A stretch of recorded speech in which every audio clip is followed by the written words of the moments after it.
Hello again. So this is a short instructional yin practice.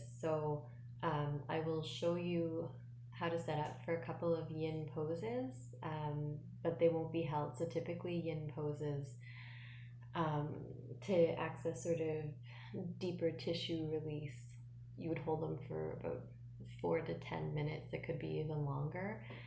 On average, I would say 4 minutes is a good length of time. If something feels really good, feel free to hold it a little bit longer. You might want a little timer for this as well. You might also want some pillows. So I have two just regular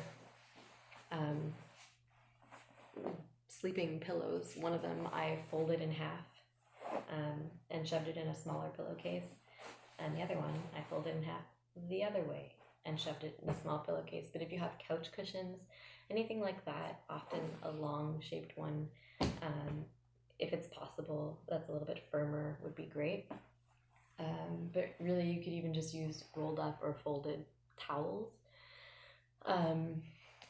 So the first pose I would recommend is just a child's pose. So again, knees can come together and you're just sort of leaning over the knees, so you get more of a lower back stretch if the knees are together, arms are out in front of you. The arms could even just be resting, palms facing upwards, behind you, and just allow the shoulders to sort of slide forward. The idea is that you would get into a comfortable position where you don't have to hold anything. You're just sort of letting gravity do all the work. You might not be at the full expression of the pose at the beginning, but as time goes on, while you're hanging in this pose for a couple of minutes, the muscles will start to relax and allow your ligaments and other tissues, your bones, to sort of move into a deeper compression for the best results. So again, the first pose could be child's pose. Head can be straight forward, or you can turn from one side to the other.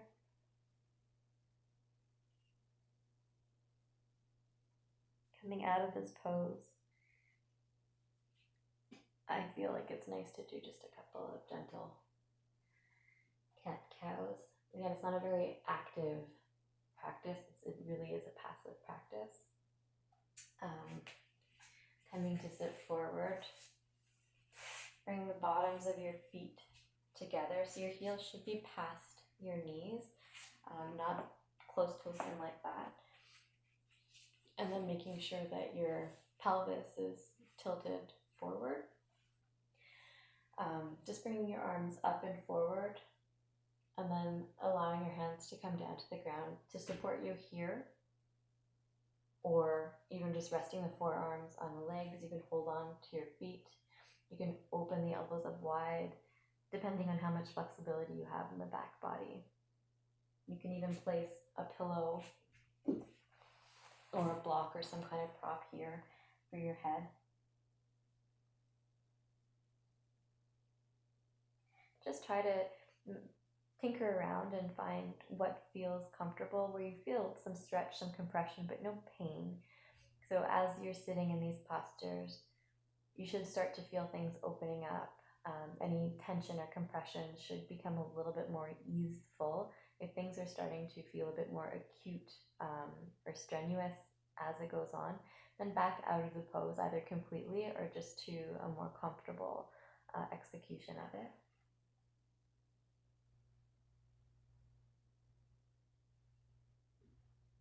So that's our butterfly pose.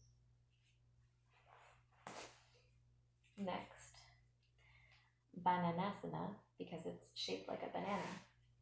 You come all the way to the right side of your mat, come to lie down, and then just sort of lift and point your shoulders towards the top left corner of your mat.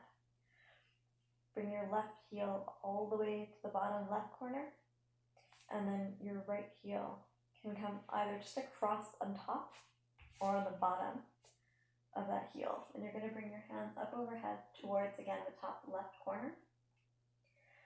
And you can just rest one hand on top of the other.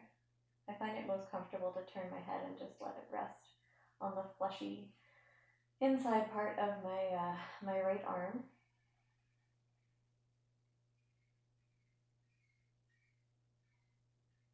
What you're looking for is just to elongate completely through the right side of the body. And to breathe nice and slowly and comfortably through the right side of the body.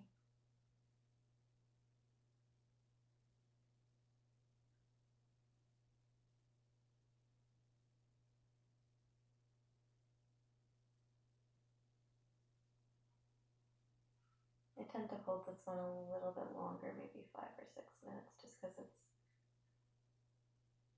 really simple and it feels really nice. When you are ready to come out of it, just turn your head back to center, your arms down by your side. Just uncross your feet first. Bring your torso back to center. You can bring your knees in, just give them a little bit of a rock. And then lift your hips and come over completely to the left side of your mat. Again, just bringing your shoulders a little bit towards the top right corner of your mat, and then bringing the right heel out from the left. Arms up overhead towards the right. And then again, I'll turn my head towards the left.